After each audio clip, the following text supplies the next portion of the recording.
मैं हरि कृष्णा।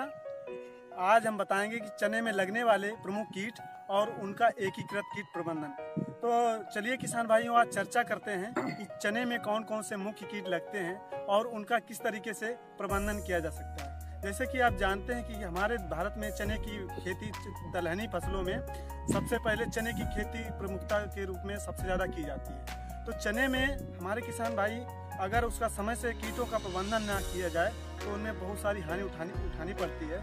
इसलिए हम आपको बताएंगे कि कौन कौन से मुख्य कीट हैं और उनका किस तरीके से प्रबंधन किया जाए, जैसे कि ज़्यादा से ज़्यादा उत्पादन प्राप्त कर सकें। तो सबसे पहले बात करते हैं कि हमारे किसान भाई सबसे पहले सोइंग करते हैं, मानी चने की बुवाई कर दी। चने की बुवाई के जस्ट बाद जब जर्मिनेशन सीड का मतलब अंकुरण होता है, जब सीड का अंकुरण होता है तो सबसे पहले आपको दिखेगा कि उसमें कटवर में एक इंसेक्ट कीड़ा लगता है जो रात में निकल के उसको काट देता है। वो मिट्टी की सतह पर आके काट देता है और सुबह आप आएंगे तो आपको ऐसे लगेगा कि कोई जानवर चूहा काट गया है। सब आपको कटे कटे प्लांट दिखेंगे सूर्य अंकुरण के समय, छोटा छोटा जब प्लांट होता है तो उसको आप दिन में देखेंगे तो कीड़ा दिखेगा क्या? नहीं, क्योंकि वो मिट्टी में छुप जाता है दिन में और रात में वो अटैक करता है। तो उसके अगर कंट्रोल की बात की जाए, अगर उसको नियंत्रण की बात की जाए तो उसके नियंत्रण के लिए अगर आपको जहाँ पे दिखा है आपको कटा हुआ, वहीं पे अगर उसको देखेंगे कहीं डीले इले के नीचे वो छुपा होगा तो उसको निकाल करके उसको मार देंगे। अगर उसको मतलब नहीं मिल रहा है तो आपको इंसेक्टिसाइड का स्प्रे कर सकते हैं। इंसेक्टिसाइड का स्प्रे करने के लिए नीम सीड कर्नेल एक्सट्रैक्ट 5% का पर हेक्टेयर के हिसाब से स्प्रे किया जा सकता है, उससे भी कंट्रोल किया जा सकता है। और उसके बाद में क्लोरोपाइरीफास 20 EC का इसका भी स्प्रे कर सकते हैं। क्लोरोपाइरीफास का 2 ml पर लीटर के हिसाब से इसका भी स्प्रे किया जा सकता है। तो अगला पेस्ट आता है जब सर्दियों का सीजन बढ़ जाता है, जब जनवरी या फरवरी के जब मौसम जो ज़्यादा ठंडा हो जाता है और बादल छाए रहते हैं तो इसमें एफिड का अटैक होता है।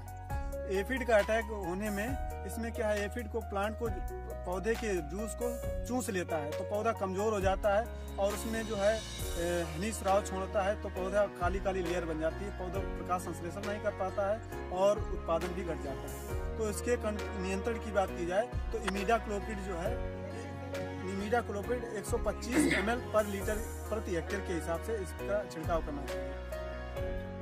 तो एफिड को अगर शुरुआती आपको दिख जाए एफिड का जहाँ पर इन्फेक्शन, तो उसको आपको उसको कलेक्ट करके और उसको डिस्ट्रॉय कर दो, मतलब उसको ज़मीन में गाड़ दो।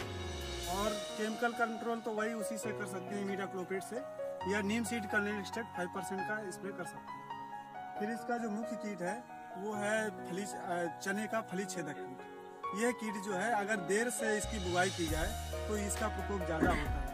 इसका प्रकोप जो है लगभग मार्च में स्टार्ट हो जाता है, फली बनना स्टार्ट हो जाता है, तब इसका आसानी से आपको मिल सकता है। तो ये क्या करता है, इसकी जो सूंडी होती है फली में नीचे से छेद करके आधा मुंह अंदर डाल लेती है और बाहर बाकी बार लटका रहता है। इसका ज़्यादा प्रकोप हो जाता है तो फलियों में दाना, ये क्या करता है, फलियों में दाना खा जाता है। शुरुआती अवस्था में पत्तियों को खाता है, फिर बाद में दाने को खा जाता है। अगर इसका ज़्यादा प्रकोप हो जाए तो उसको नियंत्रण करने के लिए एक आता है हेलिकोबर्पा का NPV वायरस, उसका जो है 250 से 500 लार्वल इक्विवेलेंट होता है पर हेक्टेयर के हिसाब से स्प्रे करना चाहिए।